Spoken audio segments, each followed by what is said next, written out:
बड़े बंगले की 36 बहुरानियां। शीला देवी सोकर उठी तो पंडित जी आए बैठे थे। मालकिन, पंडित जी आए हैं। ठीक है, उन्हें चाय पानी दो, मैं आ रही हूँ। भाग्यवान, बंगले में कोई पूजा पाठ करवाना चाह रही हो जो पंडित जी को सुबह सुबह बुला लिया। अरे नहीं जी, पूजा पाठ नहीं करवानी है। मैंने पंडित जी को विक्रम की फोटो और जन्म पत्री दे रखी है, इसलिए आजकल पंडित जी उसके लिए रिश्ते ढूंढ कर ला रहे हैं। हो सकता है आज भी कोई रिश्ता ढूंढ कर लाए होंगे। बस ठाकुर जी कृपा करे और बात बन जाए। शीला देवी काफी समय से अपने बेटे विक्रम के लिए कोई अच्छा रिश्ता ढूंढ रही थी, पर उन्हें उनके मन मुताबिक लड़की नहीं मिल रही थी, जिसकी सबसे बड़ी वजह तो आगे की कहानी में पता चलने वाली है। राम राम पंडित जी। राम राम शीला बहन, बहुत ही सुंदर और सुशील लड़की का रिश्ता लेकर आया हूँ। आपको एक ही नजर में लड़की पसंद आ जाएगी। पंडित जी, लड़की की फोटो तो मैं बाद में देखूंगी, पहले आप ये बताओ कि लड़की 36 गुणों वाली ही ढूंढी है ना? 36 में से 34 गुण मिल रहे हैं, बस 2 ही गुण कम है। वैसे ये भी बहुत अच्छा मिलन है। 2 गुण कम है, इसी बात का तो गम है। पंडित जी, मुझे अपने विक्रम के लिए 36 के 36 गुणों वाली लड़की ही चाहिए। अगर आप कोई ऐसी लड़की दिखा सकते हो तो आप बताना, वरना मैं बिल्कुल भी हाँ नहीं करूँगी। ठीक है शीला बहन, फिर तो आपको उसके लिए प्रतीक्षा करनी होगी, क्योंकि ऐसी कुंडली ढूंढने के लिए तो समय लग जाएगा। अच्छा, चलता हूँ, राम राम। भाग्यवान, इतने अच्छे गुण तो मिल रहे थे लड़की के हमारे विक्रम के साथ। अगर ऐसी लड़की ना मिली तो हमारे विक्रम की शादी में देरी हो जाएगी। क्या तुम नहीं चाहती हो कि हमारी भी बहू आए, पोते पोती के साथ हम खेलें?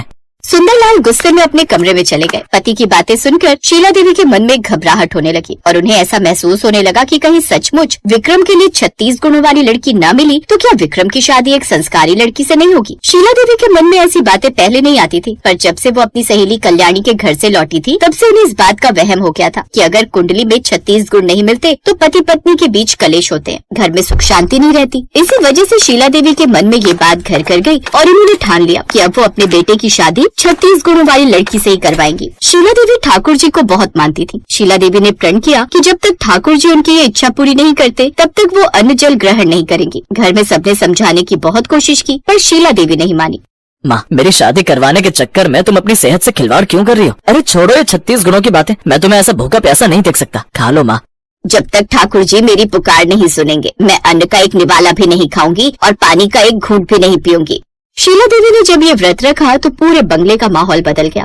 सुबह से शाम तक सब उन्हें मनाते रहे, पर वो एक ही बात पर अड़ी रही। रात बीत गई। शीला देवी ठाकुर जी के मंदिर में बैठी थी। दीपक जल रहा था। आंखों में थकान थी, पर विश्वास भी उतना ही अडिग। शीला देवी वहीं मंदिर में सो जाती हैं। अचानक ठाकुर जी प्रकट होते हैं। अपना नाम सुनकर शीला देवी चौंक कर उठती हैं। शीला, उठो शीला। कौन कौन बोल रहा है? मैं, तुम्हारे ठाकुर जी। ठाकुर जी, आपने मुझे दर्शन दिए। मैं जानती थी आप मेरी पुकार जरूर सुनेंगे। कहो शीला, क्या वर मांगना चाहती हो? प्रभु, बस एक ही वरदान चाहिए। मेरे बेटे विक्रम की शादी एक ऐसी लड़की से करवा दीजिए जिसके साथ मेरे विक्रम के पूरे 36 गुण मिल जाए। शीला, मैं तुम्हारी ये इच्छा पूरी नहीं कर सकता, क्योंकि तुम्हारे पुत्र की कुंडली में ऐसा कोई योग नहीं जिसमें उसका विवाह 36 गुण मिलान वाली कन्या से हो। किंतु तुम्हारे पुत्र का विवाह जिस भी कन्या के साथ होगा वो बहुत ही गुणवती होगी। प्रभु, आप तो कह रहे थे कि आप मेरी इच्छा पूरी करोगे, पर अब आप मना कर रहे हो। ये तो कोई बात नहीं हुई प्रभु। आप तो अपने सभी भक्तों की मनोकामना पूरी करते हो। आप मेरी मनोकामना पूरी कर दो न प्रभु। मेरे विक्रम का विवाह उस कन्या से करवा दो प्रभु जिसके साथ विक्रम के 36 गुण मिल जाए। ठाकुर जी जानते थे कि आशा देवी मानने वाली नहीं है, पर अपने भक्त को सही मार्ग दिखाने के लिए भगवान को लीला करनी पड़ती है, और ऐसा ही कुछ ठाकुर जी ने भी किया। शीला, एक उपाय है जिससे तुम्हारे पुत्र के गुणों के साथ तुम्हारी बहू के 36 गुण मिलेंगे। कैसा उपाय प्रभु? ठाकुर जी के हाथों में 36 रंग बिरंगे फूल झिलमिलाने लगे। हर फूल में एक अलग सुगंध, एक अलग आभा थी, जैसे हर फूल कोई गुण अपने भीतर छिपाए बैठा हो। शीला, कल प्रातः सूर्योदय के समय इन 36 फूलों को मेरे चरणों में अर्पित करना। हर फूल के साथ अपने मन में अपने बेटे और उसकी बहू के लिए शुभ भाव रखना। तुम्हें तुम्हारी पसंद की बहू मिल जाएगी, पर ध्यान रहे कोई भी फूल जमीन पर ना गिरे। अगर एक भी फूल गिरा तो जो वरदान तुम मांग रही हो वो कुछ अलग रूप में पूरा होगा। इतना कहकर ठाकुर जी अंतर्ध्यान हो गए। शीला बहुत खुश थी। अगले दिन उसने पूजा की तैयारी शुरू की और फूलों को गिनकर ठाकुर जी के चरणों में चढ़ाने लगी। अचानक एक फूल जमीन पर गिर गया और सभी फूलों में से 36 कन्याएं प्रकट हो गई। सभी बहुत सुंदर साड़ी और श्रृंगार से सजी धजी थी। तुम सब कौन हो? अरे सासू माँ, आपने हमें नहीं पहचाना? हम आपकी बहुएं हैं, इस बड़े बंगले की 36 बहुरानियाँ। ये क्या हो गया ठाकुर जी? मैंने तो आपसे 36 गुणों से संपन्न एक बहुरानी मांगी थी, यहाँ तो 36 बहुरानियाँ मेरे सामने खड़ी हैं। सासू माँ, मैं आपके लिए गरम गरम चाय बनाती हूँ। अरे चाय रहने दो, मैं सासू माँ के लिए ठंडी ठंडी लस्सी बनाऊंगी। तुम दोनों रहने दो। सासू माँ, सबसे पहले मेरे हाथ की बढ़िया नींबू चीनी वाली शिकंजी पीने वाली है। क्यों सासू माँ? बिल्कुल नहीं, पहले सासू माँ मेरे हाथों के बने गरम गरम आलू के पराठे खाएंगी, वो भी दही के साथ। ठाकुर जी ने कहा था फूल जमीन पर नहीं गिरना चाहिए। मुझे लगता है मेरे से फूल जमीन पर गिर गया और तभी ये सब हो रहा है। अब मैं क्या करूंगी? पूरे बंगले में अफरा तफरी मच गई। 36 बहुरानियां इधर उधर घूमती रहती थी। धीरे धीरे 36 बहुओं में आपस में झगड़े शुरू हो गए। सुनिए, आज आप ये सफेद कमीज पहनिए। नहीं, आप नीली कमीज पहनेंगे। बिल्कुल नहीं, आज आप ये गुलाबी कमीज पहनोगे। नहीं सफेद, नहीं काली पहनोगे। सभी बहुएं आपस में बहस करने लगी। विक्रम गुस्से में झल्लाकर बोल पड़ा, मैं किसी की भी पसंद की कमीज नहीं पहनूंगा। मैं कमीज पहन ही नहीं रहा आज। मैं कुर्ते पजामे में जा रहा हूँ। अब तुम सब खुश हो ना? अब मेरे जूते कहाँ हैं? जूते? रुकिए, मैं अभी पॉलिश करके लाती हूँ। तुम नहीं, मैं पॉलिश करके लाऊंगी जूते। अरे अरे, तुम सब यही रुको, जूते पॉलिश करके मैं लाऊंगी। फिर से सभी बहुओं के बीच तू में शुरू हो गई। विक्रम गुस्से में बाहर गया। माँ, अगर ऐसे चलता रहा तो मैं घर छोड़कर चला जाऊंगा। विक्रम गुस्से से घर से बाहर चला गया। उसकी बात सुनकर शीला देवी सिर पकड़कर बैठ गई। माँ जी, मैं आपका सिर दबा दूं? एक काम करो, तुम सब मिलकर मेरा गला दबा दो। मेरी मति मारी गई थी जो मैंने ठाकुर जी से ऐसा वरदान मांगा। हे ठाकुर जी, मुझे इतनी सारी बहुएं नहीं चाहिए। मुझे आप वही गुणवती, सुशील, संस्कारी, सीधी सादी बहू दे दो जो मेरे विक्रम के भाग्य में थी। शीला की पुकार सुनकर ठाकुर जी प्रकट हुए। शीला, तुम्हारी परीक्षा पूरी हुई। तुम्हें अपनी भूल का बोध हो गया है। एक गुण कीमती होता है, न कि गुणों की संख्या। पति पत्नी के रिश्ते में मेल जरूरी है, न कि 36 का मिलान। तुम्हारे पुत्र के भाग्य में जो कन्या थी वह केवल 2 गुणों से कम नहीं थी, बल्कि उसमें प्रेम और विश्वास के 2 ऐसे अमूल्य गुण थे जो कुंडली के 36 गुणों से कहीं ज्यादा महत्वपूर्ण थे। ये सभी 36 बहुएं मेरी ही लीला से यहाँ आई थी। अब इनके जाने का समय आ गया है। अपनी भूल को सुधारो और अपने पुत्र का विवाह एक अच्छी कन्या से करो। मेरा आशीर्वाद सदैव तुम्हारे परिवार के साथ है। शीला देवी ने सोच लिया था कि अब वो अपनी गलती को सुधारेंगी। शीला बहन, ये वही लड़की है जिसके 34 गुण मिल रहे थे। मैंने इसके बारे में और पता किया है। ये बहुत ही संस्कारी और सुशील है। इसके मन में सबके लिए प्रेम और आदर है। पंडित जी, हमें और कुछ नहीं देखना, हमें ये रिश्ता मंजूर है। शीला देवी ने समझ लिया था कि घर की सुख शांति कुंडली के मिलाने से नहीं, बल्कि मन के मेल और सुशील स्वभाव से आती है। विक्रम की शादी एक बहुत ही सुंदर और सुशील कन्या सुमन के साथ हो जाती है और बंगले में रौनक आ जाती है। शीला देवी बहुत प्रेम के साथ अपनी नई बहू सुमन का बड़े बंगले में स्वागत करती है।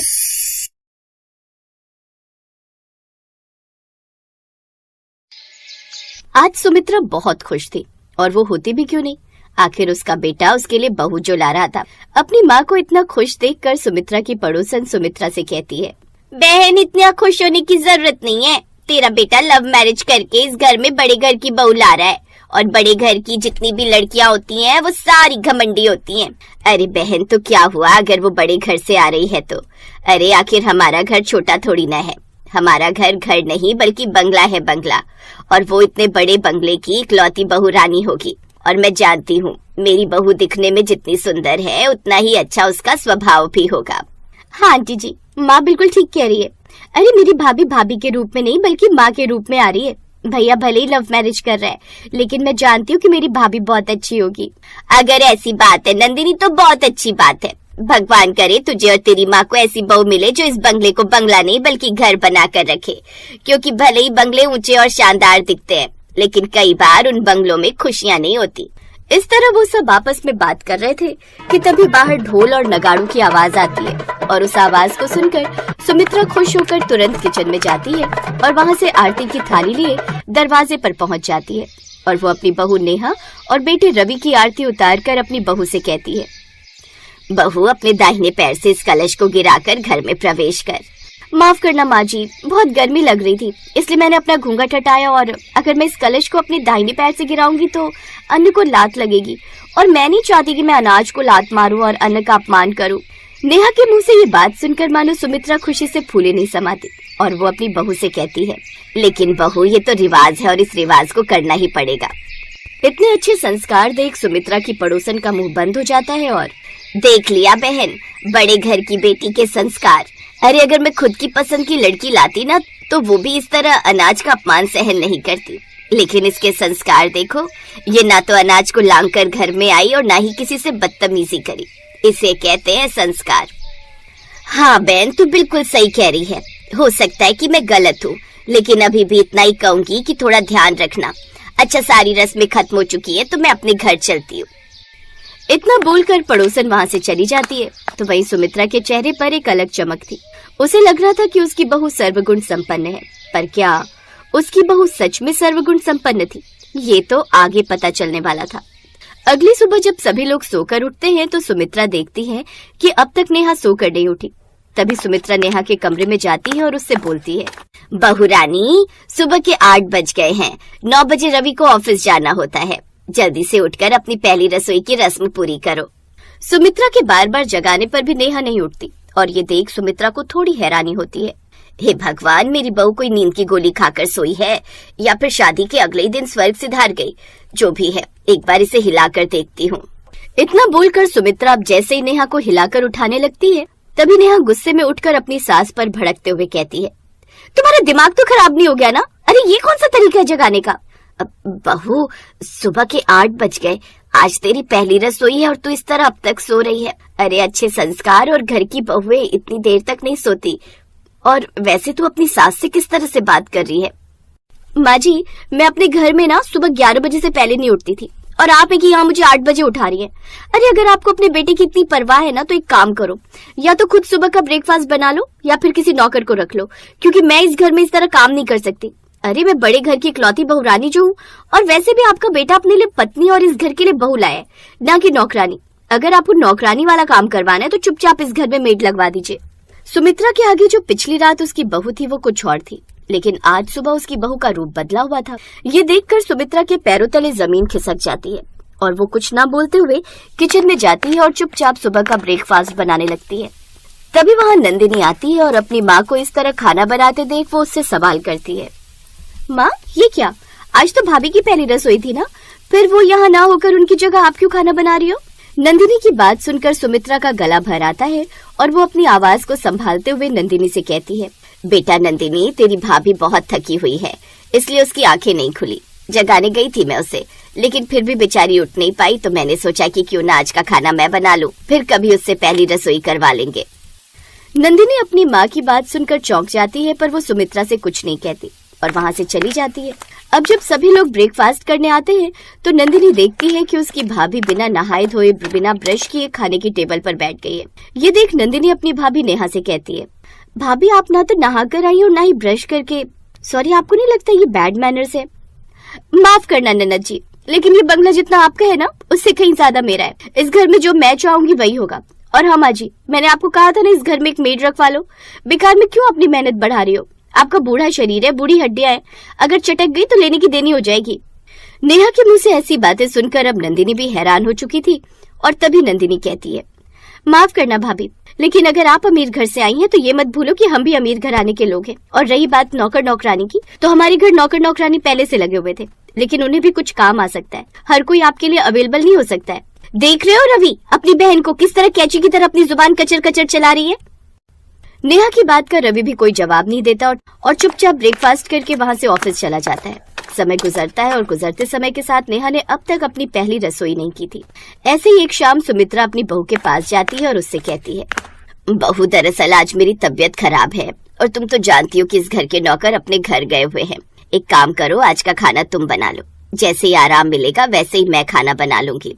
माफ करना माँ जी, लेकिन मैं बड़े बंगले की बहू रानी हूँ, मैं इतनी छोटी रसोई में खाना नहीं बना सकती। अगर ननद जी का कमरा और रसोई एक साथ होते तो कुछ बात बन सकती थी। जहाँ नेहा ये बात कर रही थी तो वहीं नंदिनी भी उसकी ये बात सुनते हुए आती है और अपनी भाभी को मुंहतोड़ जवाब देते हुए कहती है, अच्छा तो अब आपकी नजर मेरे कमरे पर है, सिर्फ इसलिए क्योंकि मेरा कमरा किचन से अटैच है। वाह भाभी वाह। बस कर नंदिनी, क्यों छोटी छोटी बात पर बहस करने लगती है अपनी भाभी से? अरे वो बड़ी है तुझसे। माँ की बात सुनकर नंदिनी मुंह बनाकर वहाँ से चली जाती है, क्योंकि जितनी सीधी सुमित्रा थी उतनी ही टेढ़ी उसकी बेटी थी। नंदिनी को उम्मीद थी कि उसकी भाभी आएगी और बिल्कुल सहेली की तरह रहेगी, लेकिन उसकी उम्मीदों पर पानी फिर जाता है जब उसकी घमंडी भाभी आती है। थोड़ी देर बाद सुमित्रा अपनी बेटी के पास जाती है और उसे खाना बनाने के लिए कहती है और इस तरह नंदिनी मुंह बनाते हुए आज रात का खाना बनाकर तैयार कर देती है। अब जब देर रात सभी लोग खाना खा रहे थे तो नेहा एक बार फिर खाने में कमी निकालते हुए कहती है, हे भगवान, कितना गंदा खाना बना है। अरे ऐसा लग रहा है किसी नौसिखिया ने खाना बनाया। ना तो इसमें नमक का पता है और ना ही मसाले का, अगर है तो सिर्फ और सिर्फ मिर्च। अगर इतना ही गंदा खाना लग रहा है तो खुद खाना बना लेती ना भाभी आप। अरे जब आपको माँ ने खाना बनाने के लिए कहा था तो आपसे इस छोटे से किचन में घुसा नहीं गया, लेकिन खाना खाने के दौरान आपका मुंह बराबर चल रहा है। नंदिनी, ये कौन सी तमीज है अपनी भाभी से बात करने की? भला कोई अपनी भाभी से इस तरह बात करता है?